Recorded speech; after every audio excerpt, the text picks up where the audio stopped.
The cry for help, 5 to 7 minute hook. The stars shimmered brightly in the vast emptiness of space. The peaceful world of Seraphis, once a beautiful and thriving planet, now lay on the brink of destruction. A strange silence filled the air, broken only by the sound of alarms blaring across the planet's cities. Buildings burned, ships crashed, and the once beautiful skies were filled with black smoke and chaos. On the surface, the peaceful alien race known as the Seraphians ran in terror. These beings, gentle and peaceful by nature, had never known war. They were not warriors. They had never needed to fight. But now, something dark and terrifying had descended upon them.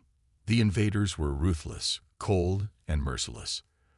They tore through the cities, leaving nothing but ashes behind. The Seraphians had no weapons to defend themselves. They had no soldiers to fight back. They were helpless. Amid the destruction, a small group of Seraphians huddled in a hidden underground chamber, trying to find a way to survive. But there was no way out. Their peaceful world was being torn apart, and they were powerless to stop it. Desperation filled the air as they realized their only hope was a faint chance, a call for help. The Seraphians had heard of a race, an ancient and powerful species, known for their strength and unmatched skill in battle. The Deathworlders. These warriors were feared across the galaxy for their brutal ways and their unyielding nature. The Seraphians, who had never faced real violence before, now faced a choice: either perish in the chaos or risk reaching out to the Deathworlders for help. The leader of the Seraphians, an elder named Leora, knew the decision was not easy. She had heard the rumors of how the Deathworlders fought, how they tore through entire fleets, how they showed no mercy. But the thought of her people being wiped out without even trying to save them was unbearable. With no other choice, she gave the order to send out the SOS. In a quiet, trembling voice, Leora activated the distress beacon.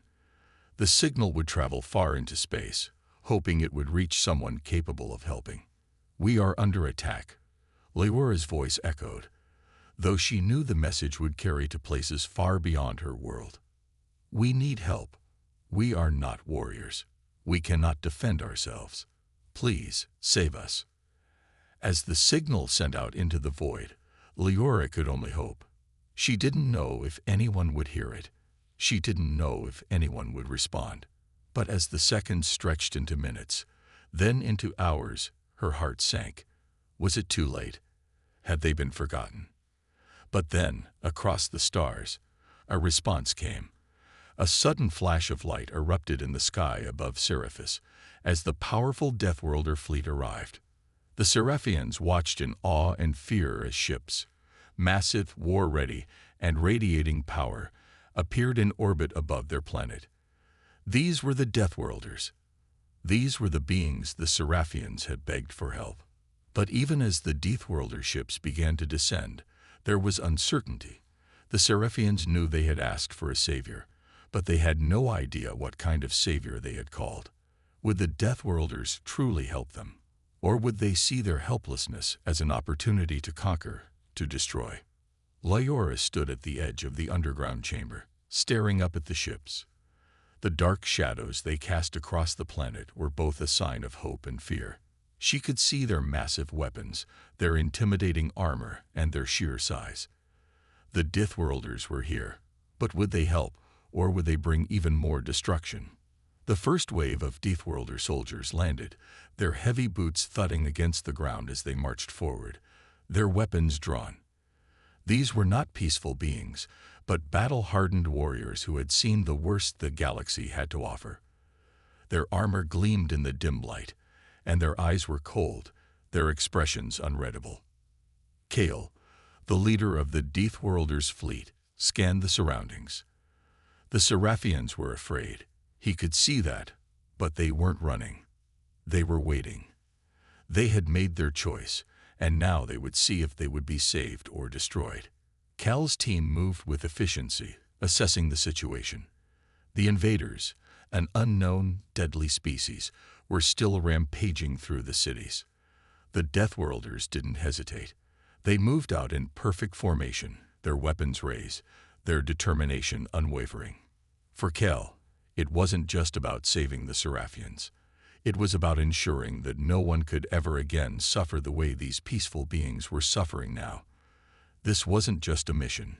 It was a test of honor. But as the battle raged on, Kel began to feel something stirring deep inside him.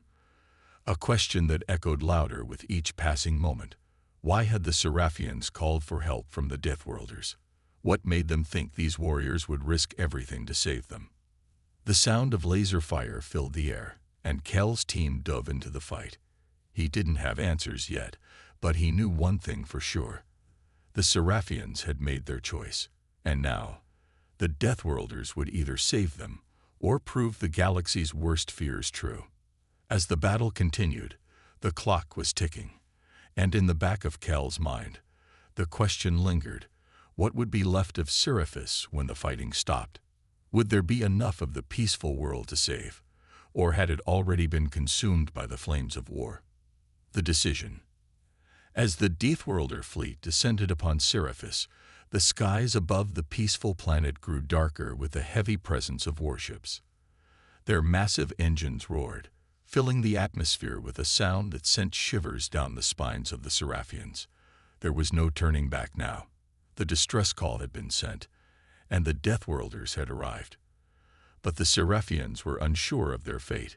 The leader of the Deathworlder fleet, Kel, stood on the bridge of the flagship, staring at the planet below. His sharp eyes surveyed the chaos on Seraphis, the smoke rising from the burning cities, the flames that seemed to devour everything in their path. The situation was dire, but it wasn't just the Seraphians' survival that weighed on Kel's mind.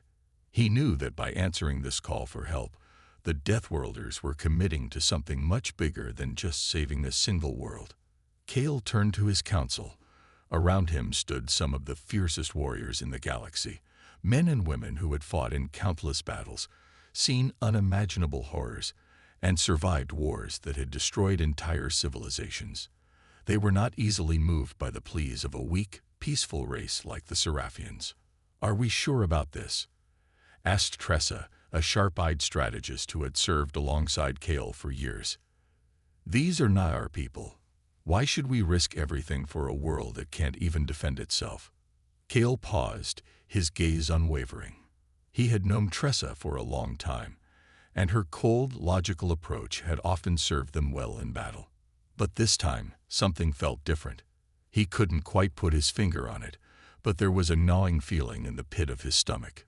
The Seraphians weren't just pleading for help. They were desperate. "We owe it to them," Kel replied firmly, his voice steady and commanding. "We may be Deathworlders, but we don't turn our backs on those who need help. This is about more than just a fight. It's about honor." There was a silence that hung heavy in the air as Kel's words sank in. The Deathworlders were known for their brutality, for their merciless tactics in battle. But Kel's words were a reminder of something they had almost forgotten: a purpose beyond war. The Seraphians had called for help, and Kel had decided that the Deathworlders would answer. But Tressa wasn't convinced.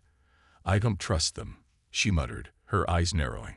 "These peaceful beings have no idea what they're asking for. They think we're heroes, but they don't understand the cost of that. And I don't think they know what they'll unleash by bringing us into their war." Kel understood her concerns. The Deathworlders had a reputation across the galaxy, not just as warriors, but as conquerors, as invincible forces that could crush entire armies without breaking a sweat. If they chose to intervene, the Seraphians' world could be lost to the very thing they feared most. But Kel couldn't ignore the truth that he had already seen. The Seraphians had no other choice. "They've already made their decision," Kel said, his voice resolute. "We'll land on the planet and offer our assistance, but we do it on our terms." The council exchanged uneasy glances. Kel's mind was made up. This wasn't just about the Seraphians. It was about sending a message. The Deathworlders weren't just a force of destruction. They were a force of balance. And if that meant saving a world of strangers, then so be it. The command was given, and the Deathworlder fleet moved into position. Ships of all sizes and shapes began to land, their massive forms looming over the charred remnants of Seraphis' once beautiful cities. The landing zones were carefully chosen, avoiding civilian areas as much as possible. The Deathworlders had no intention of bringing more destruction to a planet already on the edge of annihilation. Kale led the first wave of soldiers down to the surface, his heavy boots thudding against the cracked earth. Behind him, his team of elite warriors followed, their weapons at the ready. They were here to fight, yes, but they were also here to protect. Kale wasn't sure how the Seraphians would react to their arrival, but he was prepared for anything. As the Deathworlders disembarked, the first faces the Seraphians saw were not the battle-hardened warriors they had imagined, but something else, something unexpected. Kale's eyes softened as he looked at the Seraphian civilians who had gathered to meet them. They were not angry or fearful. They were grateful. The alien people gazed up at the Deathworlders with a mix of awe and relief, as if they had been saved from certain death. But the tension in the air was thick. While many Seraphians rushed forward to greet the Deathworlders, others stood back, uncertain. Lyora, the leader of the Seraphians, stepped forward, her hands shaking as she faced Kale. "Thank you," Lyora said, her voice trembling. "We didn't know who else to turn to. We are not warriors. We have no way to defend ourselves. You are our only hope." Kale nodded solemnly, understanding the gravity of the situation. "We will help you," he promised. "But you need to know that this fight will not be easy. You must prepare for what's coming." Lyora nodded, a mix of hope and fear in her eyes. "We are ready," she said. "We will fight alongside you." As Kale looked around at the Seraphian people, he realized that this would not be an ordinary mission. The Deathworlders had come to save them, but what would happen next was far from certain. The fate of this world rested on their shoulders, and the challenges ahead would test the limits of the Deathworlders' strength. But Kale was ready. The decision had been made, and now the real fight began. The battle begins. The streets of Seraphis were alive with the sounds of war. The once peaceful cities were now battlegrounds, and the serene skies, once clear and blue, had turned into a canvas of smoke and fire. The Seraphians, having no weapons and no military experience, were caught in the middle of an unforgiving war. They were no longer simply civilians. They were survivors. The Deathworlders had come to their aid, but the question now was, would the Deathworlders fight for them, or would they turn Seraphis into another casualty of their brutal wars? As Kale and his warriors moved through the ruined streets, their presence was both a symbol of hope and fear. To the Seraphians, they were saviors, but to others, they were an intimidating force of nature. The Deathworlders were known for their strength, their fearlessness, and their unrelenting pursuit of victory. No one could question their power, but no one could predict what they would do once they were in the thick of the fight. The invaders, a ruthless and unknown alien race, were still wreaking havoc across the planet. Their ships, unlike the Deathworlders' sleek war vessels, were crude and menacing. They fired on anything that moved, showing no mercy to the helpless Seraphians. It was clear that these invaders had come to conquer, not to negotiate. Kale's mind was focused on one thing: stopping the destruction. He could see the suffering of the Seraphians around him, the fear in their eyes, the helplessness in their stance. But he knew they had made a decision. They had called for the Deathworlders, and now the Deathworlders had answered. "Move out," Kale commanded, his voice low and steady. His elite team of soldiers, armed to the teeth with advanced weaponry, followed his lead. They moved through the streets with precision, clearing the area of any threats. The Seraphians watched in awe as the Deathworlders cut through the enemy forces with ruthless efficiency. The invaders, once confident in their superiority, were quickly realizing they had underestimated their opponents. Kale led his warriors through the heart of the city, cutting down any enemy forces in their path. His eyes burned with a fierce determination, his mind focused on nothing but victory. These invaders would pay for what they had done to this world, and Kel would make sure of it. But as the battle raged on, Kel couldn't shake the feeling that something was off. The invaders were relentless, but they weren't like the enemies Kel and his warriors had faced before. There was a strange, almost unnatural quality to them. They seemed to multiply in number with each passing minute, and their tactics were unlike anything Kel had ever seen. The Deathworlders were strong, but they weren't invincible. "Kel, we need to fall back." Tressa, his trusted strategist, called from the front lines. "The enemy is regrouping faster than we anticipated. We're facing something we didn't prepare for." Kel's eyes narrowed. This wasn't just a battle for survival. It was becoming a war for the future of Sirius. The invaders were proving to be a much tougher opponent than anyone had anticipated, and the Deathworlders' usual tactics weren't as effective against them. Kel had no choice but to adapt. "We don't retreat," Kel barked, his voice cutting through the chaos. "We fight. We hold them off." But even Kel could feel the pressure mounting. The Deathworlders were fighting fiercely, but they were beginning to lose ground. The invaders, though smaller in number, were relentless. They were quick, they were organized, and they were seemingly endless. Lyora, the leader of the Seraphians, appeared at Kel's side, her face pale with fear. "Kel, we can't do this alone. We need to evacuate the civilians. The city is lost." Kel didn't reply immediately. He knew Lyora was right. The city was crumbling, and every second they fought here was another second the Seraphians risked losing everything. But Kel's honor as a Deathworlder wouldn't allow him to leave the fight unfinished. "We won't abandon them," Kel finally said, his voice grim. "We'll fight until the last breath." The decision was made. The Deathworlders would continue to hold the line, but the Seraphians had to be evacuated. It was a delicate balance, protecting the civilians while ensuring that the battle didn't slip further out of control. As the Deathworlders fought on the front lines, Tressa worked quickly, organizing the evacuation of the remaining Seraphians. The Deathworlders created a perimeter around the fleeing civilians, covering their retreat with everything they had. The Seraphians, once helpless and unarmed, now moved with purpose, following the soldiers who had come to protect them. But as the battle continued, it became clear that the invaders were not retreating. They were adapting, evolving, and Kel knew the Deathworlders couldn't keep this up forever. The true test was yet to come. "We need a plan, Kel," Tressa shouted, her voice full of urgency. "The Seraphians can't keep fighting like this. We need a way to break their forces." Kel turned to face her, his mind racing. He needed a solution, and he needed it fast.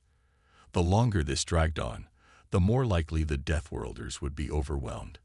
But then, an idea struck him, a risky one, but the only one that might work. "We're not here to just defend them," Kel said, his voice quiet but filled with authority. "We're here to end this. We'll take the fight to them. We're going to their base of operations." Tressa looked at him, her expression a mixture of disbelief and surprise. "Are you crazy? We're not even sure where their base is." "We'll find it," Kel replied firmly. "And when we do, we'll make sure they know what happens when you mess with the Deathworlders." The final stand. The air in the heart of the enemy command center was thick with tension. Kel could feel the weight of every decision, every action that had led them to this moment. The Deathworlders were in the heart of enemy territory, and there was no turning back now. His warriors stood at the ready, their weapons humming with power, each one of them fully aware of what was at stake. This battle would determine the fate of Sirius, and perhaps much more. The command center was a vast, darkened chamber, illuminated only by the flickering lights of destroyed consoles and the distant glow of enemy ships through the shattered walls. The invaders, now aware of the Deathworlders' presence, had gathered in force, waiting for the inevitable confrontation. The room was filled with the hum of energy shields and the soft hiss of weaponry being readied. "We're not leaving here without destroying them," Kel muttered, his voice low but steady, filled with the weight of responsibility. His eyes scanned the room, calculating the best course of action. The Deathworlders had fought in countless battles, but this one was different. The invaders were not just an enemy to defeat, they were an obstacle to the future of the galaxy. Tressa, who had been moving in and out of the shadows, approached Kale. The enemy is preparing for something big. They're consolidating their forces. We need to make this quick before they can call in reinforcements. Kale nodded grimly. We'll make it quick. With that, the Deathworlders moved forward, silently and quickly, sweeping through the base's corridors. They encountered scattered pockets of invader resistance, but none of it was enough to slow them down. The Deathworlders were relentless, their movement swift and lethal. They cleared rooms, neutralized threats, and pushed forward, knowing that the command center's core lay just ahead. As they reached the central chamber, the final defense was revealed. A massive energy shield stood between them and the heart of the base. Kale stared at it for a moment, his mind working furiously. The shield was powerful, more powerful than anything he'd seen on Seraphis, but it wasn't invincible. Nothing was. We'll need to disable it, Kale said, his voice sharp. Tressa, take out the power supply. Everyone else, cover her. Tressa nodded without hesitation. She was the Deathworlder strategist, the one who always had a plan. She moved forward, quickly assessing the shield's power source. It was a complex system, but Tressa had faced more complicated tech before.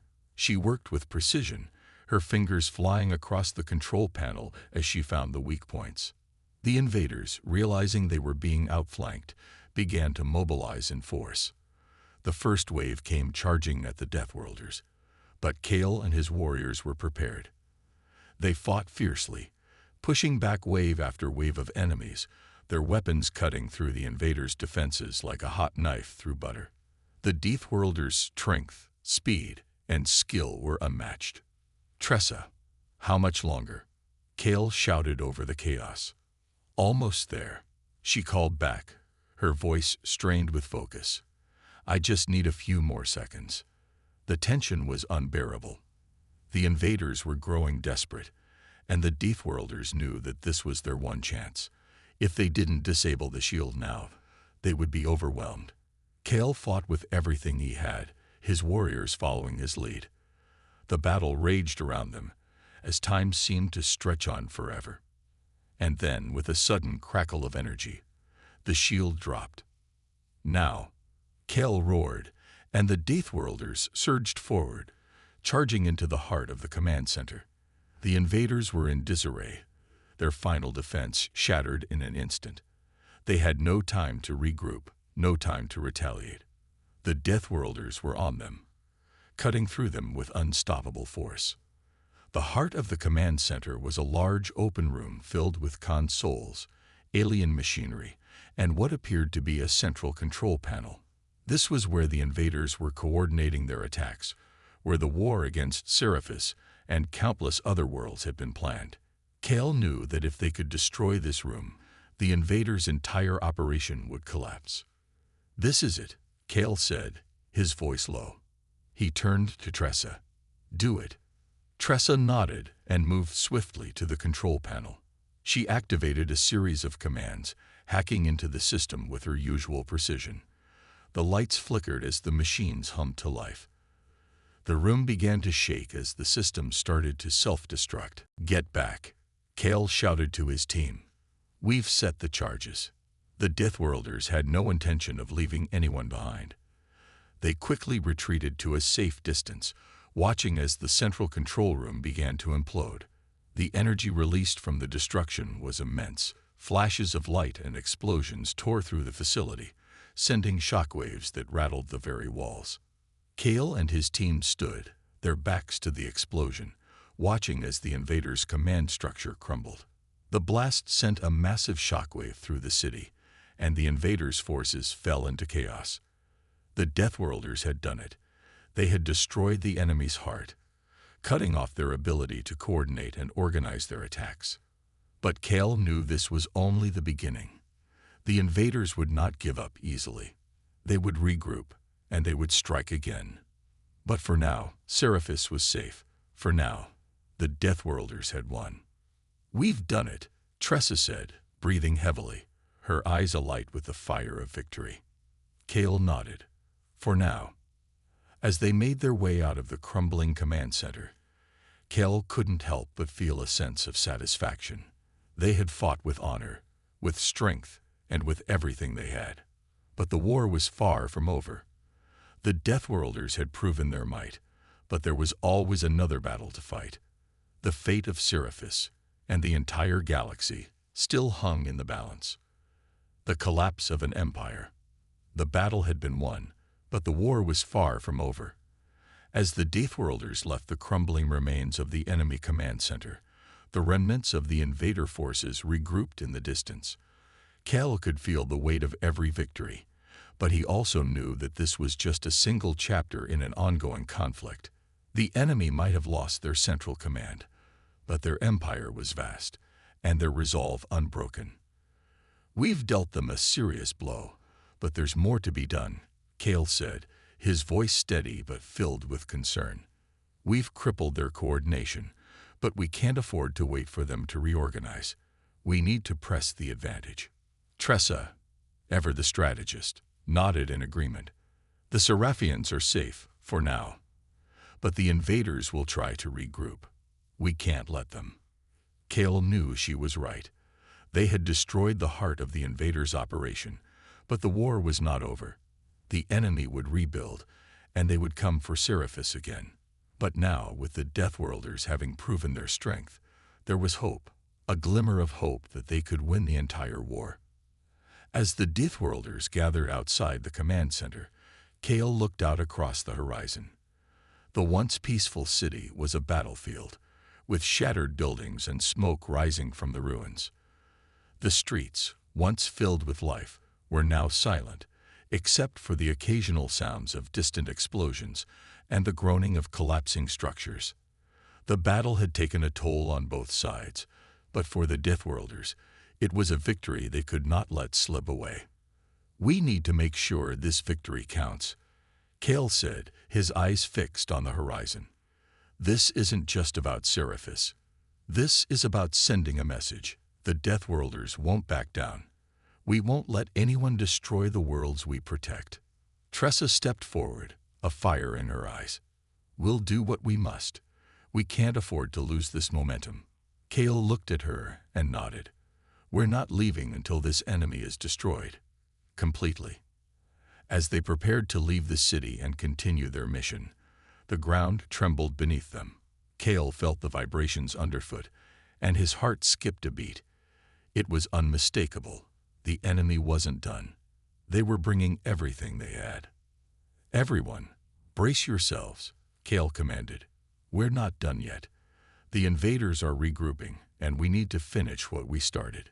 The Deathworlders quickly moved to defensive positions, weapons drawn and ready.